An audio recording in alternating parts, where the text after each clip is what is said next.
मैं आज जो आपके सामने कहानी पढ़ने जा रहा हूँ, उसका शीर्षक है एक टोकरी भर मिट्टी, जो कि माधवराव सप्रे द्वारा लिखी गई है। कहानी कुछ इस तरह है। किसी श्रीमान जमींदार के महल के पास एक गरीब अथवा अनाथ विधवा की झोपड़ी थी।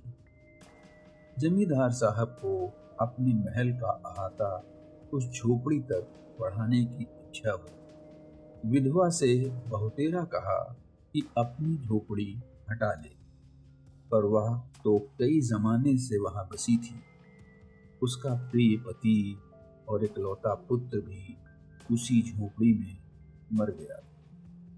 पतोहू भी एक 5 बरस की कन्या को छोड़कर चल बसी थी। बस यही उसकी पोती इस वृद्धा काल में एकमात्र आधार थी।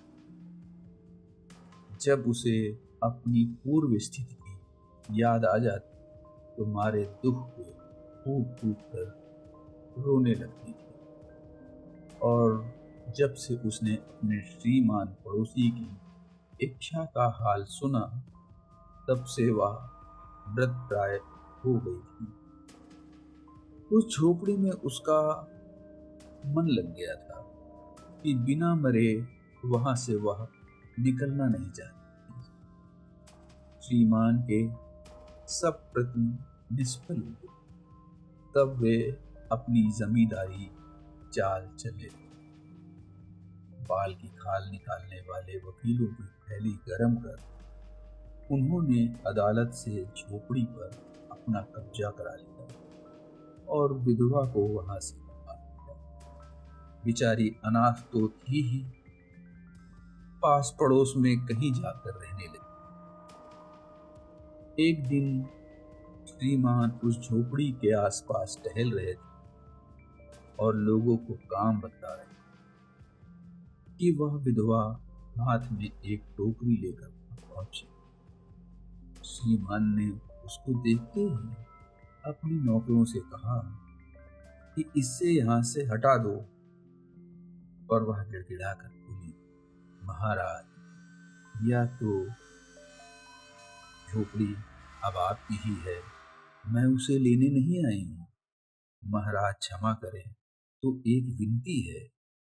जमींदार के सिर हिलाने पर उसने कहा, जब से यह झोपड़ी टूटी है, तब से मेरी पोती ने खाना पीना छोड़ दिया है। मैंने उससे बहुत कुछ समझाया, पर वह एक नहीं मानी। यही कहा करती है कि अपने घर चल, वहीं रोटी खाऊं।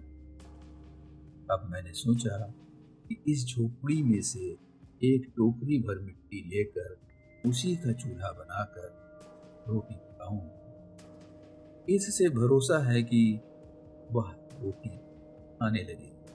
महाराज, कृपा करके आज्ञा दीजिए तो इस टोकरी में मिट्टी ले जाऊं। श्रीमान ने आज्ञा दी। विधवा झोपड़ी के भीतर गई। वहां जाते ही उसे पुरानी बातों का स्मरण हुआ और उसकी आंखों से आंसू भी धार बह गए।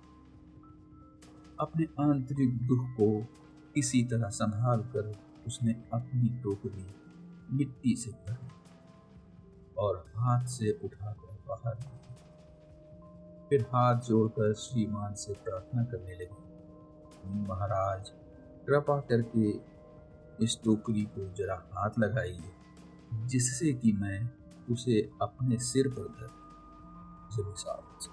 जमींदार साहब पहले तो बहुत नाराज हुए, पर जब वह बार बार हाथ जोड़ने लगी और पैरों पर गिरने लगी, तो उनके मन में कुछ आया।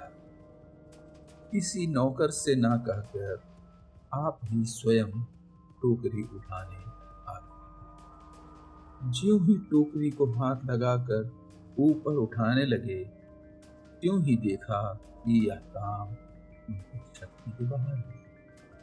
फिर तो उन्होंने अपनी सारी ताकत लगाकर टोकरी को उठाना चाहा, पर जिस स्थान पर टोकरी रखी थी, वहां से वह एक हाथ भी ऊंची ना उठी।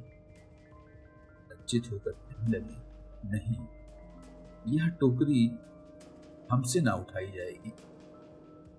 यह सुनकर विधवा ने कहा, महाराज नाराज ना हो, आपसे एक टोकरी भर मिट्टी नहीं उठाई जाती, और इस झोपड़ी में तो हजारों टोकरियां मिट्टी पड़ी हैं।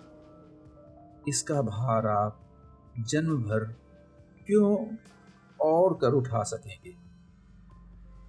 आप ही इस बात पर विचार कीजिए। जमींदार साहब धन मद से गर्वित हो अपना कर्तव्य भूल गए थे, पर विधवा के उपर्युक्त वचन सुनते ही उनकी आंखें खुल गईं। कृतकर्म का पश्चाताप करके उन्होंने विधवा से क्षमा मांगी और उसकी झोपड़ी वापस दी।